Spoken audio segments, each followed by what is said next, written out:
तो नेक्स्ट हम बात करें मौर्योत्तर काल के बारे में ही हम बात कर रहे थे। शुंग वंश के पश्चात में जो अगली डायनेस्टी आती है, खासकर मध्य भारत के संदर्भ में अपन देखें, वो कहलाती है आपका कण्व वंश साहब जी। ठीक, फॉर एग्जाम्पल जैसे कि अपन देखेंगे कि कौन इसके संस्थापक कहलाते हैं। इसमें जो बेसिक पॉइंट्स हैं, एक नजर पहले आप उस पर मार लीजिए। कुछ पॉइंट्स बता रहा हूँ, कुछ बातें बता रहा हूँ, एक नजर आप उस पर मार लेंगे और उन बातों को ध्यान रखना, क्योंकि इस पर बहुत ज्यादा डेप्थ में क्वेश्चन नहीं आता है, बट ये है कि हाँ, क्वेश्चन आ जाता है और उसके लिए तैयार रहना पड़ेगा आपको साहब जी। कण्व वंश का संस्थापक कौन कहलाते हैं साहब जी? वासुदेव। ठीक, किसकी साहब जी? बोले साहब जी जो अंतिम शासक करके कहलाने वाला है शुंग वंश का, उसकी हत्या करके आने वाले साहब जी। कुल ज्यादा शासक नहीं है इसमें, अपन देखें कुल 4 शासकों के बारे में आपको जानकारी मिलती है। तो जहां तक मुझे जो ध्यान आ रहा है, इस पर क्वेश्चन यही आया हुआ है कि साहब इन शासकों का सीक्वेंस जमाइए। एक तो ये चीज, एक क्वेश्चन आता है नहीं साहब जी कौन था प्रवर्तक, संस्थापक इत्यादि वगैरह, एक चीज ये आ जाती है। सीक्वेंस को लेकर के क्वेश्चन आया हुआ है, टाइम पीरियड को लेकर के क्वेश्चन आया हुआ है। तो जैसा कि आप सामने देख पा रहे हैं, इन चीजों से आपको ये क्लियर हो जाएगा साहब जी। चलिए नेक्स्ट, तो फाइनल बात यह है, वासुदेव ने शुंग वंश के अंतिम शासक देवभूति, देववर्मा इत्यादि कई नाम उसके मिलते हैं, उसकी हत्या करी, ये उसका अमात्य था, और अपने वंश की स्थापना करी, जिसको अपन क्या भी बोलने वाले हैं, कण्व वंश भी बोलने वाले हैं, टिकेट्स वंश इत्यादि के नाम से भी अपन इसको जानते हैं साहब। ठीक है, सबसे पहली चीज तो अपन ये ध्यान रखें कि साहब संस्थापक कौन है, क्योंकि यही आएगा। दूसरा आपको ध्यान रखना है ये क्वेश्चन, यहां से क्वेश्चन निकल के आएगा कि साहब कितने शासक, तो टोटल 4 शासक। बोले साहब जी कौन कौन से शासक थे चारों, उनका सीक्वेंस आया हुआ है असेंडिंग ऑर्डर, यानी पहला ये है, दूसरा ये है, तीसरा ये है, चौथा ये करके कहलाता है। कभी पहले शासक का नाम पूछते, कभी पूछ रहे हैं कण्ववंश का अंतिम शासक कौन था, क्योंकि इसके बाद में आप टॉपिक क्या पढ़ोगे, सातवाहन वंश पढ़ने वाले हो। तो फटाफट इन शॉर्ट में देख लेते हैं, एक कोड लिख लेंगे। कब कब भूमि ने सुशोभित किया, कब भूमि ने सुशोभित किया। का से कण्व वंश है, ये ध्यान रखना। वा से वासुदेव संस्थापक हैं, कब? वा से वासुदेव। भूमि से भूमि मित्र सेकंड नंबर पे शासक आने वाला है। ठीक, ना से नारायण आने वाले हैं, और सुशोभित किया से है सुशर्मन, बन जाएगा असेंडिंग ऑर्डर। तो सिंपल सा आपको एक कोड ध्यान रखना है, कब भूमि ने सुशोभित किया। का से क्या हो जाएगा, कण्व वंश, वा से वासुदेव हो जाएगा, भूमि से भूमि करके कुछ बंदा आता है साहब जी, भूमि ने, ठीक है, या भूमि मित्र करके बोल रहे। ना से नारायण हो जाने वाला है, सुशोभित, तो सुशोभित से सुशर्मन करके होने वाला है। कण्ववंश इतने में निपट जाएगा साहब जी आपका, मोटे तौर पर आप यदि देखें तो। किस डायनेस्टी के बाद आया है, तो आप बताएंगे साहब जी शुंग डायनेस्टी के बाद उनके क्षेत्र में आएगा। शुंगों के नियंत्रण में खासकर 2 प्लेसेस सबसे खास, एक राजधानी पाटलिपुत्र, दूसरी राजधानी मध्य प्रदेश का विदिशा। सेम प्लेस से आपने भी शासन किया हुआ है। जो चीज ध्यान रखने वाली बात है वो यह है कि इनको भी मध्य प्रदेश का माना जाता है शुंगों की तरह। शुंग वंश के शासकों को भी मध्य प्रदेश के विदिशा का लोकल या क्षेत्रीय माना जाता है। कुछ जगह पर हमको इन्फॉर्मेशन मिलती है कि नहीं साहब वो उज्जैन और उसके आसपास के क्षेत्र के थे, यानी मध्य प्रदेश के ही थे। ऐसे ही कण्वों को भी माना जाता है इन्हीं क्षेत्रों का, इस बात को ध्यान रखना साहब जी। जो चीज शुंगों ने करी साहब जी, शुंग भी ब्राह्मण धर्म को मानते थे, कण्व वंश वाले भी किसको मानते हैं, ब्राह्मण धर्म को ही मानते हैं साहब जी। ठीक है, कहां से जानकारी मिल रही है, सोर्स ऑफ इन्फॉर्मेशन क्या है, बोले साहब जी बाणभट्ट की हर्षचरित से जानकारी मिलती है। लंबी कहानी दी हुई है साहब जी, देवभूति, अमात्य, ठीक है, इत्यादि इत्यादि करके आपको दिया हुआ। सेम पुराणों में मिलती, कौन सी वाली साहब, विष्णु पुराण में आपको मिलती साहब जी। क्लियर है, छोटे क्षेत्र में आपने शासन किया हुआ है। पुराणों के आधार पर देखा जाए तो कितने शासक माने गए हैं, 4 शासक माने गए हैं, जिसका कोड क्या है, कब भूमि ने सुशोभित किया करके अपन बोलेंगे। टाइम पीरियड अपन देखें, बोले साहब जी 45 ईयर।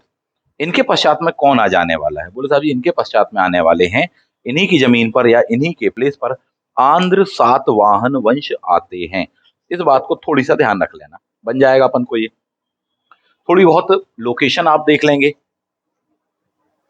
यदि लोकेशन आप देखेंगे तो आपको लगभग लगभग कुछ इस प्रकार से मिल जाएगी। ध्यान देने वाली बात है, यहाँ पर क्या चल रहा है साहब जी, सातवाहन वंश आ रहा है। यहाँ वाले एरिया में क्या चल रहा है साहब जी, मगध वाला एम्पायर आ रहा है, यानी कि कणवंश आ गए हैं शुंगों के पश्चात में। इस साइड वाले एरिया में आप देखेंगे इंडो ग्रीक्स के अटैक लगातार हो रहे हैं। तो ये एक स्वरूप कहीं ना कहीं कहलाता है। दक्षिण में देखेंगे तो संगम युग चल रहा है दक्षिण भारत में, कन्वर्जेंस का जोन करके कहलाता है। इस बात को थोड़ी सा ध्यान रखना कि लगातार एक के बाद एक शासक आपको देखने के लिए यहाँ पर मिल रहे हैं, या वंश डायनेस्टियां चेंज हो रही हैं। मुद्दे की बात यदि किया जाए, कर्ण वंश के बारे में किया जाए, 4 से 5 पॉइंट आपको बनते हैं, और उतना ही पढ़ना है आपको, इतनी ही देर पढ़ना है। इससे ज्यादा पढ़ने की आपको कोई भी जरूरत नहीं है साहब जी, जो आपको इन शॉर्ट में मैंने बता दिया। क्या क्या बात है एक बार रिकॉल कर लीजिए। सबसे पहली बात, शुंगों को हटा करके कौन आए, बोले साहब जी कण्व आए। कहाँ से शासन किए, बोले पाटलिपुत्र और मध्य प्रदेश के क्षेत्र से। मध्य प्रदेश में भी कौन से वाले एरिया से, तो बोले साहब जी विदिशा तथा उसके आसपास के एरिया से। यानी ऐसा आड़े में बनता उनका पूरा पूरा एम्पायर। दूसरा, कितने शासक आए हैं, बोले साहब जी टोटल 4 शासक आने वाले हैं। इन 4 शासकों का कोड क्या है, तो आपने क्या बताएंगे साहब जी, कब भूमि ने सुशोभित किया करके है। का से क्या हो जाने वाला है, कणवंश होने वाला है। वा से क्या होने वाला है, वासुदेव। ये ध्यान रखना, का से संस्थापक का नाम नहीं है, का से किसका नाम है, का से डायनेस्टी का नाम है। तो का से क्या हो जाएगा, आपका कण्ववंश करके हो जाएगा। जबकि कहा जाए कि कब, वहां पर आएगा वा से वासुदेव, यानी कण्ववंश का संस्थापक कौन था पूछा जाए तो वासुदेव। इनकेस क्वेश्चन पूछा जाए कि साहब इनके पश्चात में कौन सी वाली डायनेस्टी आई, तो आप क्या बताएंगे कि साहब सातवाहन अभी आने वाले हैं। वासुदेव के बाद में अगला शासक भूमिमित्र, क्योंकि सीक्वेंस पूछा गया है, नेट के एग्जाम में आया है जहां तक मुझे याद आ रहा है। ये क्वेश्चन यूजीसी नेट परीक्षा में आया था, सीक्वेंस पूछा था। और एक बार क्वेश्चन आया था कि लगभग कितने क्या वर्ष शासन किया है उन्होंने, इस टाइप से करके आया हुआ है क्वेश्चन, है ना। चलिए आगे बढ़ जाते हैं। नेक्स्ट, तो भूमि मित्र करके होगा। भूमि मित्र के पश्चात में कौन आने वाला है, बोले साहब जी नारायण। और उनके भी पश्चात में कौन आने वाला है, सुशर्मन। तो ये पूरा का पूरा उनका सीक्वेंस आपने देख लिया, एक नजर मार ली साहब। ये है वो क्वेश्चन जो कि आप सामने देख पा रहे हैं। बताइए फटाफट इस क्वेश्चन का आंसर क्या होगा। किस एग्जाम में आया, यूपीपीसीएस जीआईसी परीक्षा में भी आया है, नेट की परीक्षा में भी आया है। इस टाइप से क्वेश्चन दिया है। कण्ववंश के निम्नलिखित शासकों को उनके काल क्रमानुसार जमाइए, असेंडिंग ऑर्डर में जमाइए, ऐसा दिया हुआ है। 4 ऑप्शन ये आपको दिए हुए हैं। बताइए इस क्वेश्चन का आंसर क्या होगा, क्या आंसर होना चाहिए इस क्वेश्चन का। सब्जी समझने वाली बात आपके लिए देखिए यहां पर ये है, जब आप ये टॉपिक पढ़ रहे हो ना, तब आपको लग रहा हो अरे बोले तो बहुत मामूली क्वेश्चन है। लेकिन जब आप एग्जाम देने जाते हो एग्जामिनेशन हॉल में, उसके पहले आप इतना सारा पढ़ के चले जाते हो कि साहब समझ में ये नहीं आता आता, बड़ा कंफ्यूजन होता है कि भैया संस्थापक का नाम क्या था, बाकी कहानियां तो छोड़ ही दो, इतनी बुरी स्थिति हो जाती है। एग्जाम ओरिएंटेड अप्रोच पर तैयारी करिए, प्रीवियस ईयर के क्वेश्चन साथ में लगाइए, मैं इसीलिए आपको लगवाता रहता हूँ। अभी और भी कई क्वेश्चन बताएंगे, तो वहां की अप्रोच क्या है। सच बात तो ये क्वेश्चन मालूम है किसको बनेगा, या तो बहुत डेप्थ में पढ़ा हो अपन ने और बिल्कुल खास उसी एग्जाम के पहले अपन रिवीजन कर गए, तो या फिर आपको सीधा सीधा से क्या याद हो, इसका कोड क्या बताया, कब भूमि ने सुशोभित किया, यही चीज बताई ना अभी। जिसको अगर इतना सा भी याद ना, फट से बना देगा वो क्वेश्चन का आंसर। बाकी तो पगलाते रहो वाली बात है। और कठिन क्वेश्चन बनाओ चाहे सरल क्वेश्चन बनाओ, नंबर आपको उतने ही मिलने हैं साहब जी। कई तो ये गलत करके आएंगे, बोले साहब क्या बताएं, सुशर्मन पहला था, वासुदेव पहला था, बोले इतने में कंफ्यूज हो गए। बोले साहब सुशर्मन का नाम सुना तो है कई बार, यहाँ कंफ्यूज हुए। जबकि वहीं बोले साहब जिसने इस टेक्निकल वे में पढ़ा हुआ है, जो क्लास में हम आपको बता रहे हैं उस टाइप से पढ़ा हुआ है, फट से बनाएगा कि बोले साहब जी कण्ववंश का कोड क्या है, सीधा बोले साहब जी कब भूमि ने सुशोभित किया। कहा से क्या था, बोले साहब जी कण्ववंश हो गया। वहां से पहला शासक, बोले ये बंदा है साहब जी। भूमि से दूसरा शासक कौन आता, बोले साहब जी ये आता है। तीसरे नंबर पे कौन आएगा, ना से, बोले साहब जी नारायण आएगा। और आखिरी में सुशोभित से क्या था, बोले साहब जी ये होगा। अब जब अपन इसका सिक्वेंस जमाएंगे तो क्या बनेगा, सबसे पहले आएगा आई, आई के बाद में क्या आएगा, बोले साहब जी लीजिए ट्रिपल आई। फिर क्या आएगा, बोले साहब जी सेकंड वाला आएगा। और फिर क्या आएगा, बोले साहब जी आई भी आएगा। बात खत्म है। ढूंढ लो 1 3 2 4 कहाँ दिया हुआ है इन ऑप्शंस में से। आप 1 3 2 4 4 ऑप्शन में से एबीसीडी में से क्या आंसर लगाने वाले हो आप। इतनी सी तो बात है यार, बशर्ते सही तरीके से पढ़ो। गलत तरीके से आप पढ़ोगे ना, सब पढ़ के जाते हैं, गलत तरीके से पढ़ोगे तो फिर दिक्कत में आओगे। और फिर एक एक क्वेश्चन में होगा ये ओवरऑल की, बोले सर 150 क्वेश्चन आए थे हिस्ट्री के, चाहे वो वर्ल्ड हिस्ट्री हो, चाहे इंडियन हिस्ट्री हो, चाहे कुछ भी हो साहब। बोले साहब जी कम से कम 20 क्वेश्चन में सिली मिस्टेक करके आए हो तो स्कोर आपका इतना हो गया। अगर वो 20 क्वेश्चन सही होते हो, 20 में से 18 और सही हो जाते, सेलेक्ट हो जाते, इंटरव्यू देते, नौकरी की ज्वाइनिंग मिलती। पर गलती क्यों हुई? बस वही गलत तरीके से पढ़ के चले गए। हमेशा समझाता हूँ साहब, history is a science, no more no less. J B Bury साहब, इतिहास विज्ञान है, उसको विज्ञान की तरह पढ़ने का प्रयास करिए। हजारों तरीके बताए हैं इसको पढ़ने के लिए, आपको पढ़ा रहे हैं। कॉन्सेप्चुअल हो, फैक्चुअल हो, सारी चीजें। फैक्ट्स कैसे ध्यान रखना है, किस टाइप से अप्रोच पर ध्यान रखना है, एंशिएंट वाले टॉपिक की क्या टेक्निक है, मिडिवल की क्या है, मॉडर्न की क्या है, ये सारी चीजें हम आपको बताते रहते हैं। क्यों बताते रहते? ताकि आपकी कमांड उसमें बढ़े, कोई गलती ना करो आप साहब उसमें, आपसे बन जाए। ठीक है। और भी किस टाइप से क्वेश्चन आता है, अगर इजी क्वेश्चन के बारे में बात करें तो कुछ इस टाइप से क्वेश्चन आ जाएगा, बहुत ही सिंपल टाइप का होगा क्वेश्चन, आप यदि देखेंगे तो। ये देखिए, अब तो ये बन ही जाएगा आपसे। क्वेश्चन क्या है? कण्व या काण्व, ऐसे करके दे देता है आपको। इसमें संस्थापक कौन था? एक कोड, चार निशाने साहब जी, बिल्कुल सही जाएगा। क्या लगाओगे इसका आंसर? कब भूमि ने सुशोभित किया, बन जाएगा। सिंपल सी तो चीज है सब। थोड़ी सा टेक्निकल वे में पढ़िए, बहुत ही स्मार्टनेस के साथ में आप इसको पढ़ने का हमारे साथ प्रयास करिए। ठीक। इसके बावजूद ही कोई क्वेश्चन या कोई पॉइंट्स ऐसा बाकी रह जा रहा हो, आप बिल्कुल पूछ सकते हैं। कोई डाउट हो आप पूछ सकते हैं, लाइव क्लासेस में आप पूछ सकते हैं। कुछ और फैक्ट को ध्यान रखना, जैसे क्या 45 ईयर्स लिखा हुआ, क्या हुआ है? 45 ईयर्स करके लिखा हुआ है। तो कुल शासनकाल क्या कहला रहा है? बोला जी 45। ठीक। ये आपको दिया हुआ टाइम पीरियड इनका। इनमें सबसे ज्यादा किस वैद्य का लिखा हुआ, थोड़ी सी नजर मार लो। ऐसा क्वेश्चन पूछेगा कि साहब अच्छा ये बताइए कण्ववंश में ज्यादा किस बंदे ने शासन किया, ज्यादा से कम में या कम से ज्यादा में, ऐसे क्वेश्चन पूछते हैं। यहाँ 14 वर्ष किसने किया सर जी? भूमि मित्र का नाम मिलता है साहब, और इस पर सहमति इतिहासकारों में, और पूछे जाने लायक है। और आप इस बात को समझिए, एमपीपीएससी इन टॉपिकों को काफी डेप्थ में घुस करके पूछ रहा है साहब। नॉर्मल जो आप जो यूजीसी नेट फैट एग्जाम देने जाते हैं, उसका पेपर अलग है, उसकी अप्रोच अलग है, इस बात को ध्यान में रखना। इसमें जिस टाइप से क्वेश्चन पूछे जाएंगे और जा रहे हैं और गए हैं, उसकी अप्रोच बहुत अलग है। तो यूजीसी नेट के चश्मे से इसको हैंडल करने का बिल्कुल प्रयास नहीं करना, वरना धोखा हो जाएगा, दिक्कत में आ जाओगे साहब। इसकी अप्रोच अलग है, जो हम क्लास में बता रहे हैं उसको आप फॉलो करिए, बहुत फायदे में आप रहने वाले साहब। आराम से आप इसमें काफी अच्छा स्कोर कर पाओगे साहब। क्लियर बात है?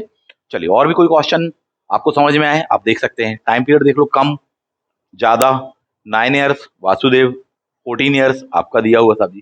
ठीक है। इनके पश्चात में कौन आ जाएंगे? बोले साहब जी आंध्रभ्रत, जिनको अपन क्या भी बोलेंगे, सातवाहन बोलेंगे, जो कि अपन अगली क्लास में या अगले सेक्शन में अपन इसको पढ़ने वाले हैं। क्लियर है? तो ये था आपका कण्व वंश साहब जी। ठीक है। क्लास कोई समाप्त तो नहीं हो रही अभी, और आगे क्लास चलेगी। यहाँ पर एक छोटा सा आप अपने आप को ब्रेक देकर अपनी समझ को विकसित कर लीजिए। सबसे पहली चीज तो ये है साहब। ठीक है। चलिए, तो ये आपने टॉपिक को देखा, समझा, कुछ इस अप्रोच पर अपन पढ़ने वाले हैं। अब इसके बाद में ध्यान लीजिए कि यदि सारे टॉपिक्स आपको ऐसे तैयार करने हैं, तो ये अपन को मिलेगा कहाँ? क्लास के बैचेस में मिलेगा।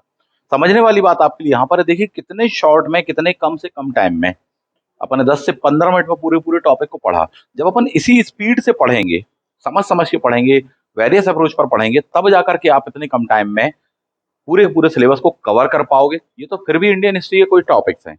इसी में और भी जो टफेस्ट टॉपिक आते हैं, चाहे वो हिस्टोग्राफी को, चाहे वर्ल्ड हिस्ट्री को, चाहे मॉडर्न इंडिया के हों, चाहे एंशिएंट वाले सेक्शन के काफी टफेस्ट टॉपिक हों, वो सभी आपको इसी स्पीड से बताए जाएंगे और इसी अप्रोच पर बताएंगे। टॉपिक को भी अपन समझेंगे इन शॉर्ट में। उसके साथ साथ आप देखें कि प्रीवियस ईयर में कहाँ से क्वेश्चन आए हैं, किस टाइप से आए हैं, भविष्य में भी क्या क्या आने की संभावना है, ये सारी की सारी चीजें अपन इसमें बनाने का प्रयास करेंगे साथी। और अभी वैसे भी इस बैच को लेकर के 50% का ऑफर चल रहा है, इसको बहुत अच्छे समझ लीजिए। ठीक है। अभी आपको बैच ज्वाइन करना है, सफिशिएंट टाइम है आपके पास में, 2 महीने का समय बचा हुआ है, आप इस बैच को ज्वाइन कर सकते हैं। 50% का ऑफ है, अच्छा अवसर है, अच्छा मौका है, बिल्कुल भी आपको नहीं खोना चाहिए। पूरा का पूरा ज्यादा से ज्यादा नहीं देख पाओगे ना, काफी हद तक, लेकिन आप इसको देख लोगे। मैं कहता हूँ आधा भी आपने अगर इसको अटेंड कर लिया ना, आपको बताऊं मैं कि आपकी इतनी अच्छी अप्रोच डेवलप हो जाएगी कि बाकी आप अपने तरफ से बना लोगे, क्योंकि आप अपने आप में एक वेल एक्सपीरियंस पर्सन है साहब जी। तो जितनी हेल्प मिल जाएगी उतना ही बहुत होगा आपके लिए आगे बढ़ने के लिए। और जिन भी विद्यार्थियों ने आज तक अपने यहाँ पर बैचेस वगैरह लिए हैं, सबको लाभ ही हुआ है साहब जी।